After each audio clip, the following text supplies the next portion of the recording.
Meaning of inhibited. Inhibited. Inhibited.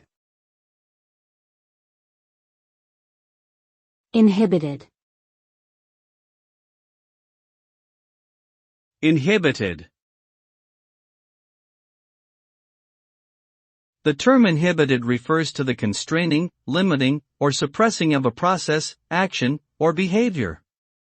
When something is inhibited, it is prevented from functioning in a normal or unrestricted manner, often due to external factors or internal inhibitions.